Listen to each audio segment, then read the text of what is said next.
مصطفیٰ کا خدا اور خود مصطفیٰ، مصطفیٰ کا خدا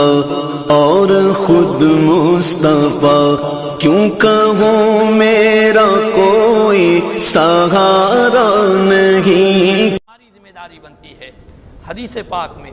پیارے آقا فرماتے ہیں جو کوئی شخص کسی مسلمان کو تکلیف پہنچی،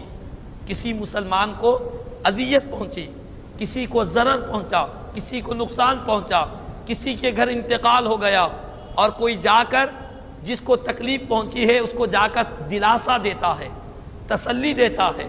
اس کو صبر کی تلقین کرتا ہے، اس کی مصیبت میں خود کو بھی شامل کرتا ہے، اس کے غم کو بانٹنے کی کوشش کرتا ہے، اس کے دل کے غم کو، اس کے سینے کے بھاری پن کو دور کرنے کی کوشش کرتا ہے اور اس کو تسلی دیتا ہے، تو پیارے آقا فرماتے ہیں جس نے کسی مسلمان کو تسلی دی،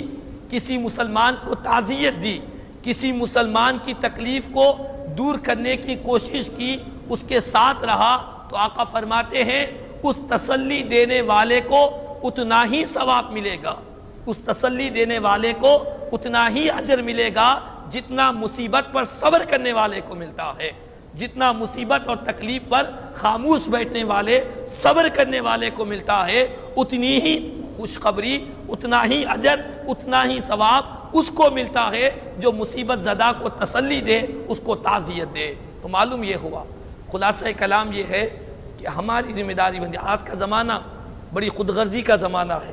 کسی کے پاس کوئی نقصان ہو گیا، کوئی کہتا ہے کہ میں کیوں جاؤں، کسی کا گھر لوٹ گیا، کسی کے گھر میں انتقال ہو جائے تو لوگ دوری اختیار کرتے ہیں، لیکن آقا فرماتے نہیں، ایک مومن کی شان یہ ہے، ایک مسلمان کی پہچان یہ ہے کہ اس کا کوئی مسلمان بھائی کسی غم میں ڈوبا ہوا ہے، کسی تکلیف میں گھرا ہوا ہے، کوئی صدمہ اس کی زندگی میں آیا ہوا ہے، تو دوسرا مسلمان کھڑے ہو جائے اور اس کی مصیبت میں اس کا ساتھ ہو جائے، اس کے صدمے میں اس کے ساتھ ہو جائے، اور اس کو یہ احساس دلا دے کہ جو غم تجھے پہنچا ہے وہ صرف تجھے نہیں پہنچا بلکہ مجھے بھی پہنچا ہے، جو دل تیرا ٹوٹا ہے وہ صرف دل تیرا نہیں ٹوٹا، تیرے دل کے ٹوٹنے میں ہم بھی برابر کے شریک ہیں۔ اس طرح ایک مسلمان کی ذمہ داری بنتی ہے کہ دوسرے مسلمان کی مصیبت کے وقت اس کو تسلی دے، اس کو تعزیت دے۔ پیارے آقا فرماتے ہیں جو مسلمان کسی کو تعزیت دیتا ہے، کسی کو تسلی دیتا ہے،